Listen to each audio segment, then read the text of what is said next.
What about our friend here that's 72, 5'10", 160 pounds? Well, he's not overly skinny, but he's a little bit on the thinner side. What do you see there? Heart trouble from... Oh, the 40 will get you. Yeah. What is the most troubling thing? The center. So even though we have a low pH here, we have high ureas, we have really high salt, we have high sugar, and this is one of those things where, we always talk about the debris being one of those things that, for the most part, is relatively unimportant when we're starting to work with somebody. But in this case, this person's debris is probably the worst thing in his test. Well, it's not probably. It is the worst thing in his test. This is a sign that this person is shutting down. Now, that does not mean that he's hopeless or anything. For him to recover will be a bit more difficult because of his age. You see that? His reserve energy is also becoming a factor in this. His sugar's high, but it's not. It would be worse. Hey, what would be some scenarios that would make this guy's situation worse? Like if you looked at this, this guy's still, even though this is a pretty bad deal right here, what would make this guy's situation even more hopeless? If his sugar was lower, he would be feeling worse. Yeah, if this guy's sugar was like even a 2 or a 1.5, that would be a really bad spot. Okay, because his situation is getting much more hopeless. What would be like an end stage number? Like this guy probably is somebody that, That's what I want to know. What would be like as far as getting away from like a 1 here? What would be the ultimately the worst thing that we would see? 6 to 7 feet. No, that's a good sign, but The ureas were... yeah, like what about a 0, 3, Right. or a 1, 2, Yeah. something like that? That would be a pretty drastic thing. This guy's spot would be really serious. Okay, he just doesn't have. He has a lot of energy going in, but nothing's coming out. If you had somebody like this, would you just send him to the hospital? No. If it was end stage? Well, it just depends. Like, okay, I know we figure out point of no return. Yeah. My point of no return basically is if they can't get up. Because the situation that we're in, like if Sue and I were working with people on a one-on-one basis, there's only one guest at a time, 2 guests at a time, I would, and I had good insurance and all of that, I would work with this person even if they were like bedridden. But you're going to be able to do far more good for more people if you can shuffle the person that's in a bad spot to somebody else that's equipped to deal with that. Because this is going to require an exponential amount of energy to deal with somebody that's in a situation, like, I'm not talking about this guy here, with this situation here, but like, let's say he was in this spot here, and even compound it worse with a low spot here. I would shuffle him somewhere else, It's important to try to figure out like your real capabilities and how much you could actually do. And the other thing is, when you're dealing with people that are really sick, sometimes it becomes about like glory, in the sense, oh, here's somebody who has advanced melanoma or leukemia or lymphoma, and what we want to do is get them back to health, and I'm going to get the credit for this person getting well. Well, if this person dies because, you didn't have the ability to actually take care of them the way you should, then... That's not credit. What's that? That's not good credit. No, and it's really, you really shouldn't be in a position where you're helping people. You got to learn to know what your limits are. And I'm not saying, this person, from the background, I gathered that he's walking and talking and everything, and this is actually okay, but this is the worst part in this guy's test, okay? Well, Go ahead. I was going to tell you the rest of the story. It's not over yet, but I do want to tell you that 10 days later, he was a 4M++. See, there you go. Then And his urine was 6.1 and saliva 6.4. you're 6'1", saliva 6'4". Hey, That that's is the melanoma guy? That's the Mhm. melanoma guy.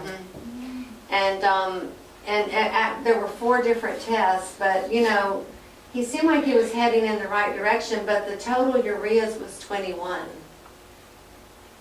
getting a bit high. Mm-hmm. What would you do for that?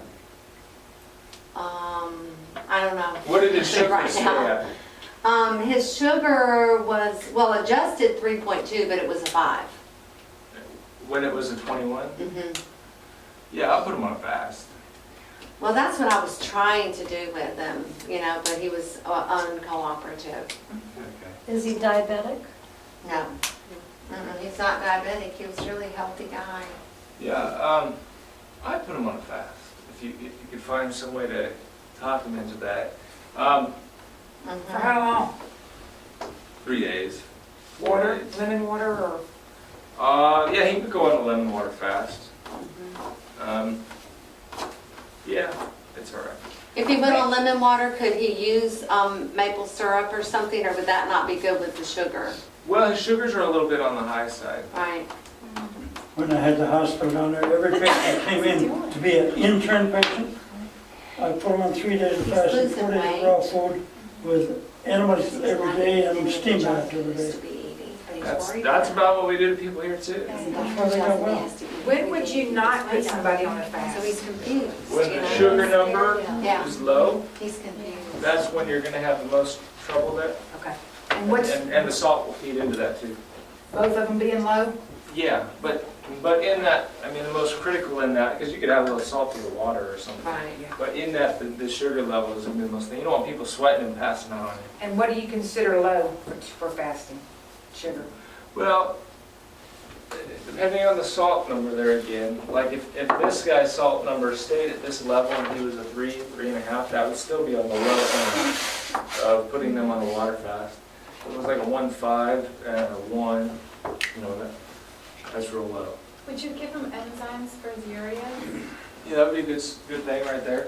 You ever use high doses of pancreatic enzymes? Mm-hmm. That would be something. That'd be good. Yeah, that would be something in this situation that would be really beneficial. Okay, what kind of calciums would we work with first in this guy? Coral? What's that? Coral? Coral calcium? Oh, Oral oral calcium? calcium. Okay, that would be a good one. Yeah. And Uh, he's on that. He got on that. That was one of the things he was taking. okay, coral calcium, Cal-2, vitamin D. Why not? You could do 50,000 units, 25,000 units would be a little bit more realistic, you know. I'm a little bit more quick just to throw 50,000 at people than maybe I should be, but I mean, I've never seen anybody get rid of that.